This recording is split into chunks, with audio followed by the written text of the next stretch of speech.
Today I want to talk a little bit about the respect forms. What I do appreciate with traditional martial arts, meaning classical martial arts that's been taught for hundreds and thousands of years, is it carries on with it the tradition, and one of the key aspects that tradition surrounds is the form of respect.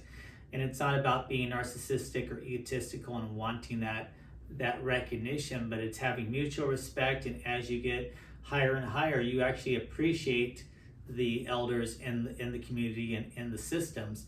And the longer you're in this martial arts community, the longer you'll have a much deeper ingrained respect for those who have done the same journey and even bypassed for much more years.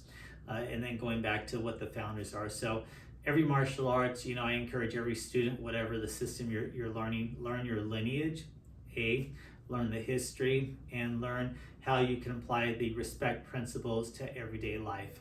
So I'm going to talk about 4 different bowing or respect rituals or ceremonies. And again, there's a lot of deviations and variants from them, but they all stem off the same concept conceptually.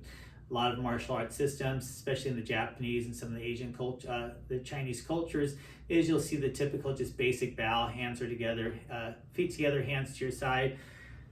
Some systems will go low into the bow, looking at their toes. Some of them will keep the eyes forward, and again, keeping their eye on the opponent, but again, showing respect as well, or mutual.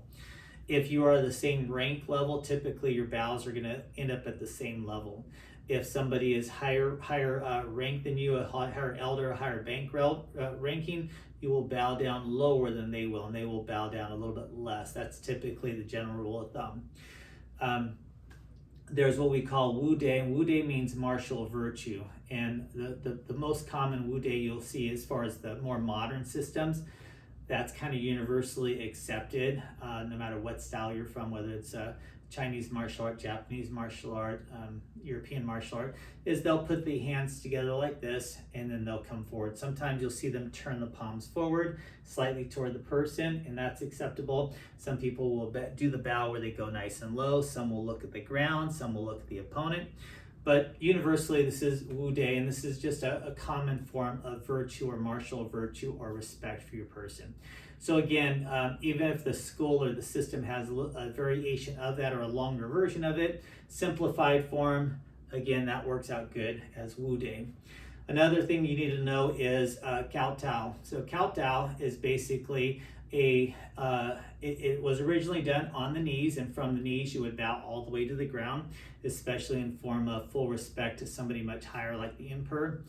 And it's going to be with the right hand, open hand. Open hand represents control and humility. Closed fist is power and control.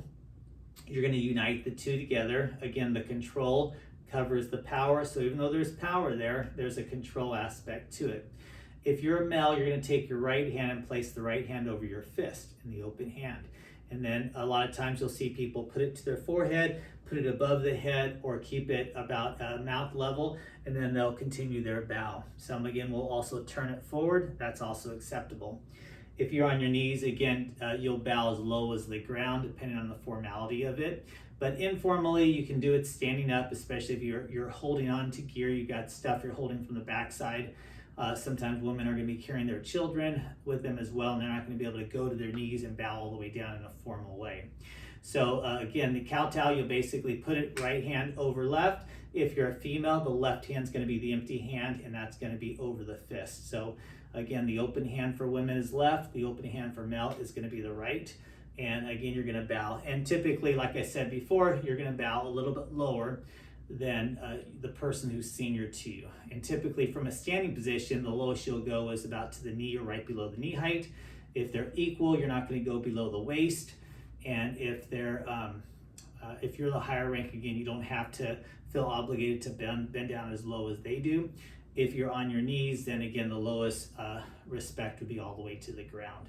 So again, the person's Wu Dei would be the basic one like this.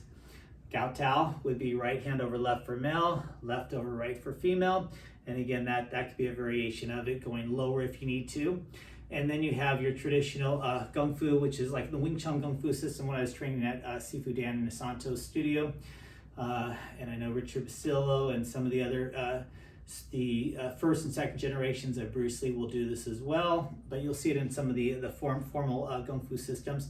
So the hands will be together, and then you're going to basically go in that similar posture I showed you earlier. Left hand's going to be open, right hand's going to be closed. I'm going to go to my right side. As I circle the hands, I'm circling that left foot forward.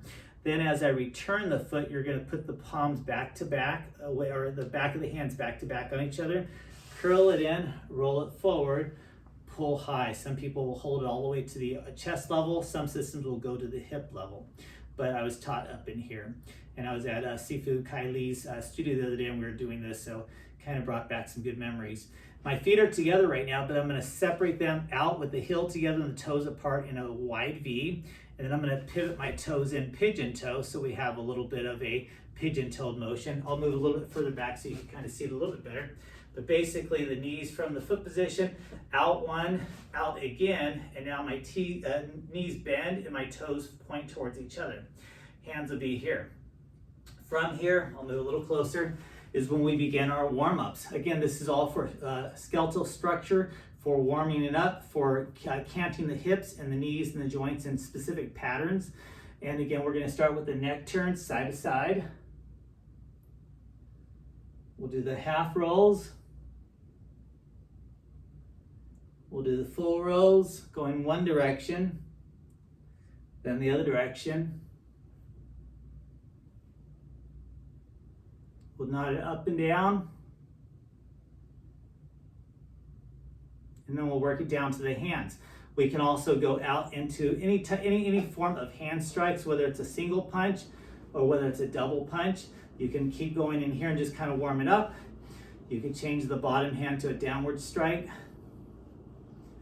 You can work on your inward blocks or your outward blocks. Did it backwards there. Your fan blocks. And you can go into a number of, we'd spend a half an hour just going on these exercises, but I just want you to get you kind of the initial setup. So typically they'll do the salute like that at the beginning, go right into the set stance, and then we'll go from there. Some of the systems will also integrate the full pattern. Hands are to the side, feet are together, right hand crosses in front, the head's between both hands in the sword pattern. Again, humility, respect, fluidity with the open hand. Turn it towards the body, separate right hand into the fist, left hand into the open, connect together. Again, this is not going to be gender specific for right or left, it's just going to be left open. Then we're going to bow, but looking forward, put the hands in the middle, bring it down to our hips this time, bend the knees, go out for 1, 2, 3, 4, 5 into a low Seppemar horse stance. And then some people are going to get it way low down in here, some people are going to just be neutral. And again, then we can go into our exercise patterns, whatever it was, whether it's Pak Sao, Long Sao, Lop Sao, Tan Sao, Jude Sao, doesn't really matter. Bil Ji, Bu Sao. So again, you can kind of patternize that and spend several minutes on that, half an hour if you want, on the warm-up portions.